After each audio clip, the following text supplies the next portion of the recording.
Congratulations, you have just successfully survived a night of the Ugly Sweater Bar Crawl in Boston, Massachusetts. Well, before you get all happy and grinny about what you just accomplished, there's a few things you need to remember about the day after. Chances are you had a really good fucking time. Chances are you were hanging out with us the whole night, and you kept up, you had your drinks, you had your shots, you shook your ass out there, you made some friends, you made some enemies, you had a fucking pretty good time. Let's not forget the most important rule of any good party that you've been out to is doing collateral damage the day after. Now, there are many things that could have happened last night that you probably do not remember. So here's what you do to do any kind of collateral damage for the day after. First, when you wake up in the morning, your head's probably gonna be pounding.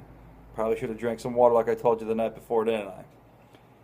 Chances are you're looking over your bed right now and there's no one there. You want to be real careful with your next move. You want to do that slide over. You want to just glance over the other side of the bed. Hopefully there's not a fucking monster sleeping right next to you. Because if there is, you want to get out of there. Before that happens is, you want to make sure you're in your room. Because God knows where you ended up. You could be in somebody else's room. You could be in somebody's house. You could be in a back alley right now. So hopefully, for all intents and purposes, you're in your hotel room.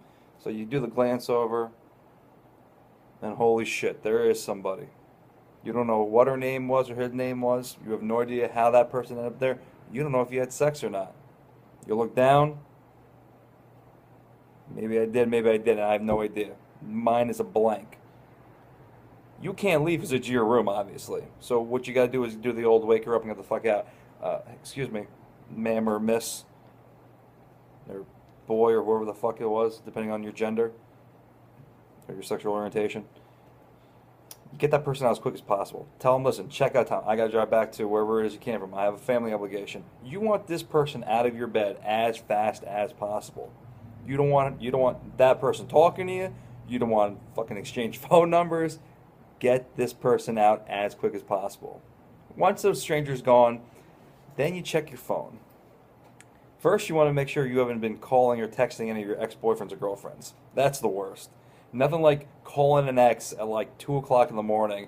Oh, I had a fucking great time. Fucking hope you die.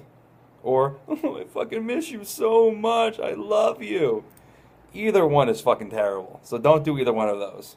Alright? Check your text messages. Drunk text messages are also really bad. But in the hindsight, you might start getting a bunch of text messages and phone calls like, hey, where are you?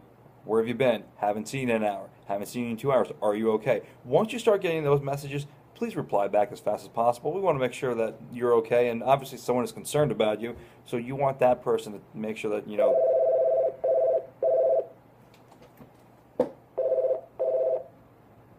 I'm not going to answer that. Just let that go to voicemail. I want to make sure you're okay. So, again, check your text messages. They will give you a little heads up of what's been going on throughout the course of the night. Again, if you get a lot of, like, emergency ones, like, hey, I think you might be dead, or, hey, Jill's in the fucking hospital, we gotta get the fuck out of here, kind of fucked at that point.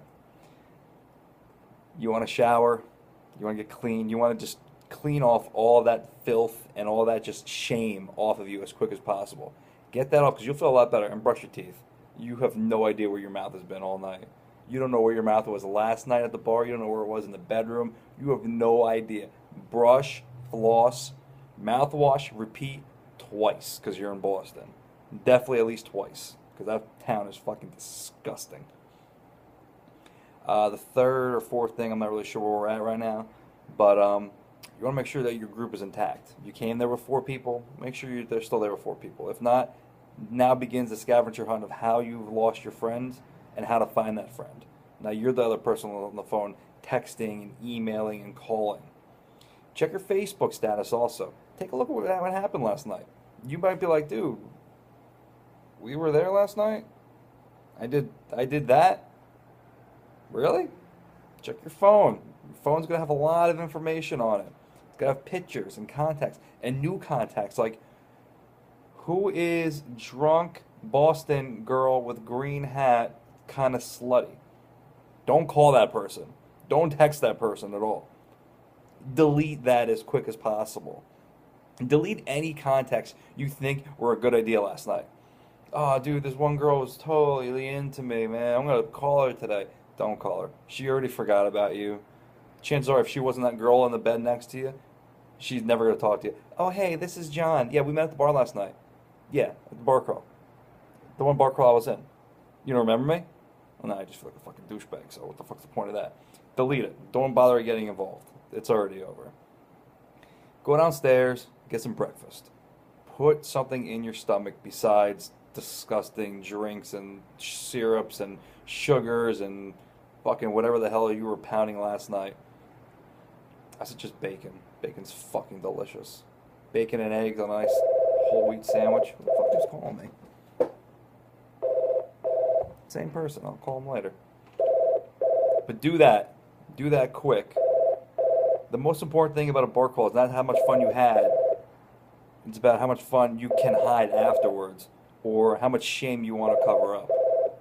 Or in my case last year, what the fuck happened to me? And without good friends and picture taking and videos and text messages and what all that good shit, I would have not known I had such a great time last year. So I want to make sure that you have a great time this year and look at everything. Try to stay responsible as much as possible without being the douchebag who is not responsible. But these are some of the things that you may find yourself the day after. Don't be scared. If you lose a shoe, they're replaceable. If you lost your dignity, chances are it's never going to come back anyway. You probably lost it at this point, so don't even worry about it. Get out clean from Boston. Clean yourself up, and don't forget we also have a New Hampshire bar crawl coming up in February that we went to last year. So make sure you make it out for that one also. That's all I got. I should probably call this person back. Must be important. Any other questions, comments, or concerns? You know the deal. Go fuck yourself.